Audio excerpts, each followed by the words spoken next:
فہمی کا رنگ یکدم اڑ گیا۔ مولوی صاحب کے ہاتھ پیر کانپنے لگے۔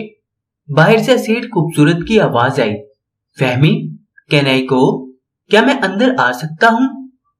او مائی گاڈ، یہ ڈیڈی اس وقت کہاں سے آ گئے؟ فہمی نے تیزی سے کچھ سوچا اور ہم سب کو بیٹھے رہنے کا اشارہ کرتے ہوئے ایک چھلانگ لگا کر دروازے کے پاس گئی۔ انتہائی آہستگی سے چٹخنی نیچے کی اور پھر بھاگ کر واپس کرسی پر آ بیٹھی۔ سیٹھ کو پتہ بھی نہ چل سکا کہ مخزل دروازہ اب کھل چکا ہے۔ کرسی پر گرتے ہی اس نے جلدی سے اپنا سانس درست کیا اور انتہائی مدھم آواز میں صرف اتنا کہا کہ جو میں کہوں میری ہاں میں ہاں ملا دینا، اور پھر اونچی آواز میں بولی، آ جائیں ڈیڈی، دروازہ کھلا ہے۔ بیٹے، مجھے اچانک شیر ہوا تھا، لہٰذا میں نے سوچا کہ ارے یہ کون ہے؟ سیٹھ کمرے میں داخل ہوتے ہی چونک اٹھا۔ یہ ڈیڈی، یہ شاہ رخ کے بھائی اور یہ شاہ رخ کے ابو ہیں، فہمی نے گھبرا کر کہا۔ ابو؟ لیکن تم نے تو بتایا تھا کہ اس کے ابو فوت ہو چکے ہیں۔ سیٹھ کے لہجے میں حیرانی تھی۔ وہ ہاں، یاد آیا، اصل میں یہ شاہ رخ کے کراچی والے ابو ہیں۔ فہمی کی سمجھ میں کچھ نہیں آ رہا تھا کہ وہ معاملہ کیسے سنبھالے۔ کراچی والے؟ تو کیا پہلے ابو فیصل آباد والے تھے؟ سیٹھ کنپٹی کھجانے لگا اور فہمی کے ہوش اڑ گئے۔ نہیں ڈیڈی، میرا مطلب تھا کہ یہ شاہ رخ کے سوتیلے والد ہیں۔ انہوں نے شاہ رخ کو پال پوس کر جوان کیا ہے، بڑے مذہبی قسم کے انسان ہیں۔ اوہ دیٹس بیڈ، بہت خوشی ہوئی آپ سے مل کر۔ کیا کرتے ہیں آپ؟ سیٹھ نے گرم جوشی سے مولوی صاحب سے ہاتھ ملایا اور مولوی صاحب کی جان نکل گئی۔ میں مسجد میں، ڈیڈی یہ مسجد میں پروفیسر ہیں، بڑی دھوم ہے ان کی، دور دور سے لوگ ان کے پاس آتے ہیں۔ اچھا، بھائی آپ کا صاحبزادہ تو بہت زبردست سائنسدان ہے، میں تو اس کی ایجادات سن کر حیران رہ گیا ہوں۔ میری خوش نصیبی ہے کہ یہ میرا داماد ہے، سیٹھ نے میری طرف دیکھتے ہوئے تعریفی انداز میں کہا اور میں نے سعادت مندی سے سر جھکا لیا۔ اب تو میں واقعی اس کا داماد تھا۔ سیٹھ کے الفاظ سنتے ہی شرافت بری طرح چونکا۔ وہ تو شروع سے مجھے اور میرے خاندان کو جانتا تھا۔ میرا اور سائنس کا رشتہ ایسا تھا جیسا امریکہ اور چیچو کی ملیاں کا۔ وہ بہت کچھ سمجھ گیا تھا، اسی لیے دھیرے دھیرے سر ہلانے لگا، تاہم اس نے فوری مداخلت سے گریز کیا۔ سیٹھ نے اس کی طرف دیکھا۔ تو آپ ہیں شاہ رخ کے بھائی؟ جی ہاں، میں شاہ رخ کا بھائی ہوں اور میرا نام کمال احمد ہے۔ شرافت نے کن اکھیوں سے میری طرف دیکھتے ہوئے میرا اصلی نام دہرا کر ثابت کر دیا کہ وہ میرے فراڈ سے آگاہ ہو چکا ہے۔ What is your age؟ آپ کیا کام کرتے ہیں؟ سیٹھ نے انگلش بولی اور شرافت ٹکر ٹکر اسے دیکھنے لگا۔ شاید اسے بھی سمجھ نہیں آ رہی تھی کہ کون سی زبان کا جواب دے۔ اس سے پہلے کہ سیٹھ اپنے سوال کو دہراتا، فہمی فوراً مدد کو لپکی اور بولی، ڈیڈی یہ وکیل ہیں، بہت بڑے وکیل۔ اچھا، سیٹھ نے اچھا کو لمبا کیا، تو اس کا مطلب ہے سارا خاندان ہی پڑھا لکھا اور اعلیٰ عہدوں پر فائز ہے۔ مولوی صاحب نے اپنی موٹے شیشوں والی عینک درست کرتے ہوئے نظریں جھکا لی۔ ڈیڈی آپ سوئے نہیں ابھی تک؟